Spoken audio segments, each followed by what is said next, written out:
Ang tingin ko ang mas mabigat na problema na dapat malaman ng Pilipino is nag-hemorrhage ang country. Pati yung PhilHealth nga na hindi sa gobyerno, contribution natin yan kasi kung magpa-hospital ka, noon yung may pambayad ka, depende sa ano mo, category yung rates mo. Kung ibang iyo, dividido ba talaga na full o paglabas mo, wala ka ng bayaran. Yun ang ano doon, yung 16 billion na nilipat nila. That is the most dangerous at dapat putang inestapa yan. Government malverse the money of the people. Ginamit mo yung pera ng ano? And even Congress cannot do that. Trust fund yun eh.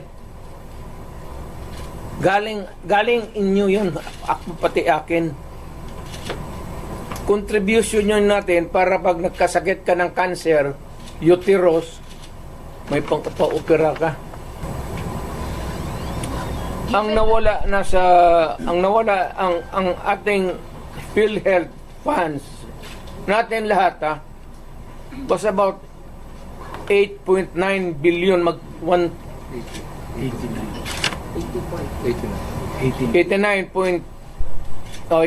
billion.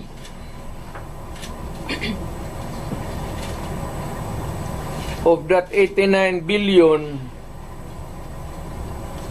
27 na lang nawala. 27 na lang ang natira.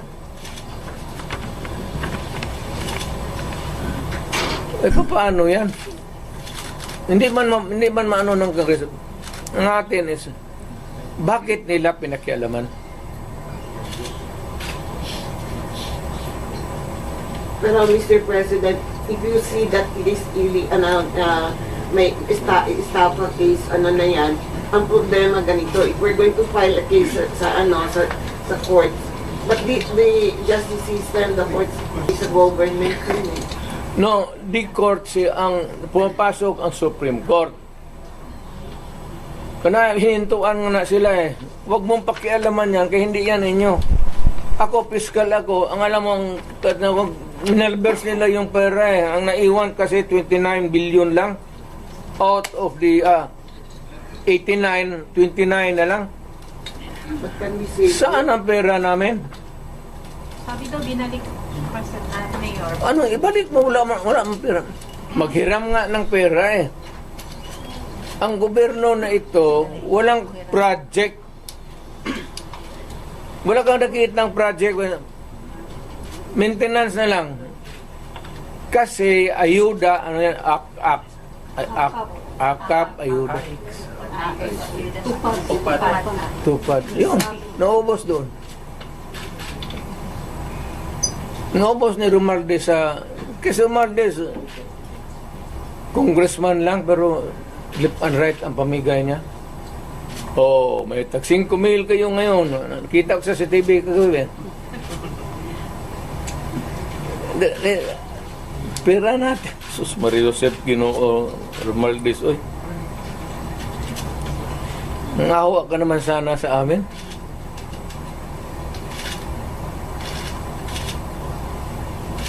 Yung 89.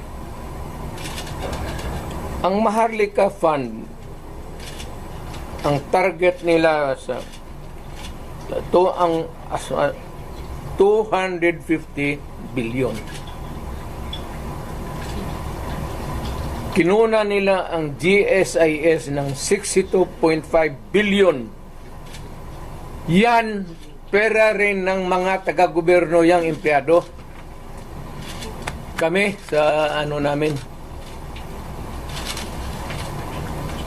Sa mga trabahante yan, mag-housing loan ka, ito kinuha, binigay para ayuda.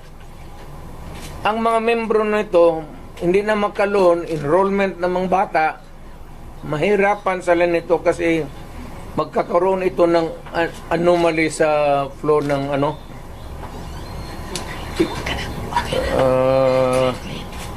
Ang SSS, kinuha rin 62 billion. Private lang yan. Para sa mga empleyado. LBP, 62 billion. DBP, 62 billion. Kaya yang sa sundalo, pati yung retirement nila, patay yan.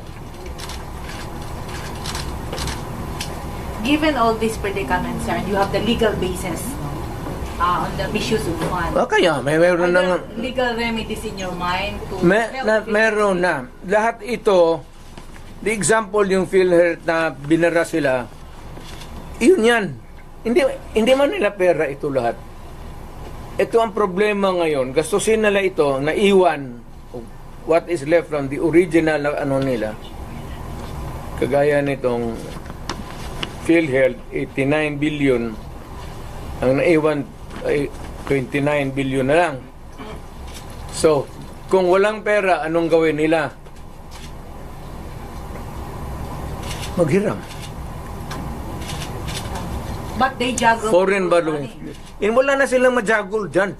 Ano ba jagol-jagol? Tignan mo, bakit ang majagol? They transfer it, di ba? From private to government. Hindi na ito, hindi na kailangan i-jagol. Andiyan na sa kanilang kamay. Ano pa jagulin nila yan? They would spend it, ayuda. Hindi na may jagol mo yung ayuda. Will you initiate the filing of charges?